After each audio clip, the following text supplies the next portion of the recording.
1895, Sunderland remporte la Première Ligue. C'est la troisième fois pour le club du nord de l'Angleterre, car ils l'ont remporté également en 1892 et 1893, donc 3 fois en 4 ans. À ce moment-là, Sunderland est tout en haut de la hiérarchie des clubs en Angleterre. Mais aujourd'hui, tout a changé, puisque le club, en 2024, est en deuxième division et sort de quelques années dans la troisième division. Bonjour à tous, j'espère que vous allez bien. Aujourd'hui, on va s'attarder sur l'histoire de Sunderland. C'est une nouvelle série que je vais intégrer sur ma chaîne YouTube que j'appelle Histoire d'un club, où on reviendra sur les différentes histoires de plusieurs clubs en Europe et peut-être aussi dans le monde, on verra bien. Alors cette histoire, je l'avais déjà racontée sur mon site que je vous mets en description, mais il est aussi dans ma bio YouTube si vous voulez le consulter en format écrit et non avec ma voix. Avant de commencer, un grand merci à RSN Design qui nous fournit cette belle miniature. N'hésitez pas à aller follow ses comptes TikTok ou Insta où il met ses chefs-d'œuvre. Vous pouvez aller le contacter pour votre besoin personnel. Un grand merci à lui pour son travail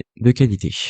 En tout cas, on commence maintenant. Sunderland a été fondé en 1879 sous le nom de Sunderland and District Teachers Association Football Club. Un nom donc bien long qui sera vite renommé en 1880 par le nom que nous connaissons tous en Sunderland Association Football Club. Le club obtient assez rapidement sa licence professionnelle dès 1886 et elle est grâce à ses bons résultats et sa bonne structuration invitée à rejoindre l'ancêtre de la première ligue en 1990, la Football League, et devient la première équipe non présente à l'inauguration du championnat à l'intégrer. En 1992, un an après son intégration dans la Football Premier League, Sunderland, emmené par son attaquant écossais John Campbell, remporte le championnat. Sunderland récidive 2 fois en 3 ans avec une première place en 1993 et 1995 et devient également la première équipe à dépasser la barre des 100 buts inscrits en une seule saison. L'équipe est même surnommée l'équipe de tous les talents par le fondateur de la Football League et devient rapidement le club le plus titré d'Angleterre et même le pilier du football anglais avec une victoire contre le champion écossais de 1995 dans un match décrit par certains comme le match du championnat du monde. Le club est mêlé à un scandale financier en 1904, mais cela ne l'affaiblit pas puisqu'il remporte le championnat en 1902 et 1913, mais aussi remporte la Charity Cup en 1936 et sa première FA Cup de son histoire en 1937. Mais malheureusement, le club est en déclin à la fin des années 30 et va beaucoup investir. Après la Deuxième Guerre mondiale, ce qui lui vaudra le surnom de la Banque d'Angleterre. Malgré ces gros investissements, les résultats de l'équipe ne sont pas au rendez-vous. Et c'est en 1957, à cause d'un scandale financier, que prendra fin la première grande période de Sunderland. En 1958,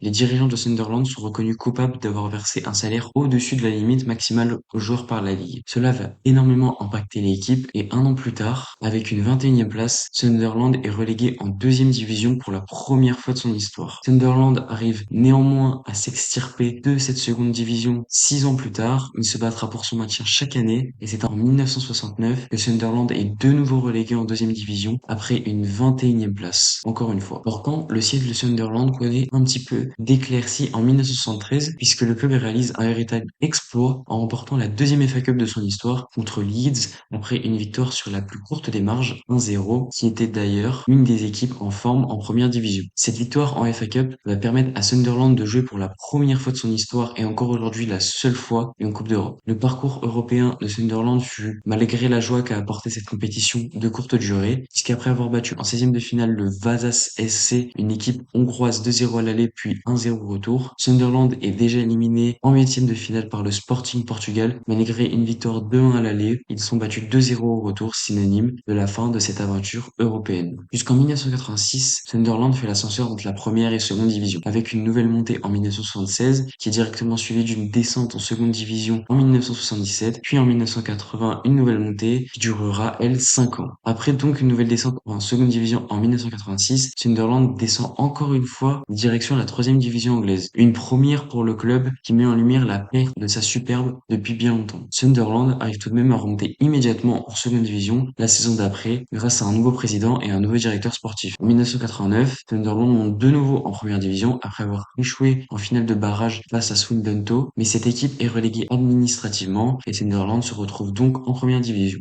Cette montée sera également de courte durée car Sunderland est une nouvelle fois directement relégué l'année d'après. Jusqu'en 2006, Sunderland réalisera montée et descente avec une montée en 1999, une descente en 2003, une nouvelle montée en 2005 pour encore une fois une descente l'année d'après en 2006 couronnée par une saison catastrophique avec uniquement 15 points récoltés. Pourtant, même si on peut penser que le club est condamné comme d'autres à faire l'ascenseur entre la Première Ligue et la Championship ou alors comme certains clubs en Ligue 1 ou en Ligue 2 comme Metz ou Troyes, le club est racheté par de riches hommes irlandais, un tournant donc pour le club du nord de l'Angleterre. Et c'est là qu'un nouveau renouveau arrive. Et qu'en 2006, le club est donc racheté par le consortium irlandais Zumaville, composé d'hommes d'affaires irlandais dirigés par l'ancien footballeur et joueur de Sunderland Niall Keane, et qui peut expliquer en partie le rachat par le consortium du club. Lors du premier été, le nouveau propriétaire met la main à la poche avec 16 millions dépensés, ce qui permet à Sunderland de retourner en première ligue dès la première saison. Pour réussir à rester en première ligue et avoir une équipe à la taille des défis qu'elle doit affronter, les propriétaires ne lésinent pas sur les investissements, avec plus de 146 millions d'euros dépensés en 3 saisons et comptera parmi ses rangs de grands noms comme Djibril Cissé, Jordan Henderson ou Simon Mignolet. Les investissements réalisés permettent au club de se maintenir en première ligue avec une très belle place en 2011. Cependant, le nouveau président Lee Short, nommé en 2011, juge la progression de Sunderland trop lente et va précipiter la nouvelle chute de son équipe. Il décide de renvoyer ses entraîneurs, même s'ils ont de bons résultats. Cela amène au sein du club des problèmes financiers. En effet, les joueurs sont surpayés et les résultats sportifs ne sont pas au rendez-vous, ce qui crée des dettes. La masse salariale du club dépasse alors plus de 75% des revenus du club, soit 25 de plus que le pourcentage. Il considère qu'un club est sain économiquement et ce n'est pas les transferts qui arrangent les finances du club, puisqu'entre 2008 et 2015, le club a acheté pour 253 millions de pounds pour seulement 129 millions de ventes, et en 2017, ce qui devait arriver, le club est relégué en Championship après une 20e place en Première Ligue, après 10 ans passés dans le plus haut échelon professionnel anglais. La catastrophe ne s'arrête pas là pour le club du nord de l'Angleterre, car Sunderland enchaîne une nouvelle relégation la saison d'après et se retrouve pour la seconde fois de son histoire en 3e division anglaise. En 2018, le club est de nouveau racheté par Stewart Donald, un homme d'affaires britannique. Ce dernier va amener de la stabilité au club avec une politique de transfert moins dépensière, avec un recrutement beaucoup plus intelligent. Sur le terrain, cela se ressent avec une présence dans le top 5 dans la Ligue 1 3 années sur 4 au bout de la 4e saison et une 3e tentative de remonter par la voie des barrages. Le club remonte enfin en Championship en 2022, saison durant laquelle le club a de nouveau été racheté en grande partie par Kirill Louis Dreyfus. La saison 2022-2023 de Sunderland sera couronnée de succès car malgré leur montée la saison précédente, le club réalise une superbe 10e place, ce qui la qualifie pour les barrages d'accès à la Première Ligue. En seulement 3 matchs, Sunderland peut revenir en Première Ligue et le premier match à domicile est victorieux pour les Black Cats avec une victoire 2-1 dans son stade. Malheureusement pour eux, la défaite 2-0 dans le stade de Luton Town au retour scellera la saison de Sunderland, qui devra rester une année encore en Championship. Pour la saison 2023-2024, Sunderland devra faire face aux anciens de la Première Ligue, comme Leicester, Southampton et Leeds, mais aussi aux cadors de Championship, comme West Bromwich Albion, Watford ou encore Norwich, pour enfin revoir les couleurs de la Première Ligue. Cependant, après une première partie de saison plutôt bien négociée, où les Black Cats se sont bien positionnés, ils finissent seulement 16e à des années-lumière des premiers de la Championship et se retrouvent donc encore une fois de plus en deuxième division. Aujourd'hui, à l'heure où je parle, le 4 septembre 2024, pour cette saison 2024-2025, Sunderland est premier Championship avec 4 victoires en 4 matchs et c'est d'ailleurs la seule équipe qui a réalisé ça, de quoi peut-être espérer un retour dans l'élite du football anglais la saison prochaine. Voilà, c'est la fin de la vidéo, j'espère qu'elle vous aura plu. N'hésitez pas à dire ce que vous avez pensé de ce nouveau format en commentaire, mais également ce que vous pensez de cette histoire en commentaire. N'hésitez pas également à aller consulter mon site que je vous mets comme d'habitude en description. N'hésitez pas aussi à me follow sur tous mes réseaux, que ce soit Insta ou TikTok, où je publie des segments de mes vidéos. Donc si vous voulez aller voir un segment précis, vous pouvez, il est sur ces deux réseaux. Vous pouvez aussi aller me follow sur Twitter. N'hésitez pas également à lâcher un like sur cette vidéo, à la partager, à vous abonner, à activer la cloche. Et moi je vous dis tchuss.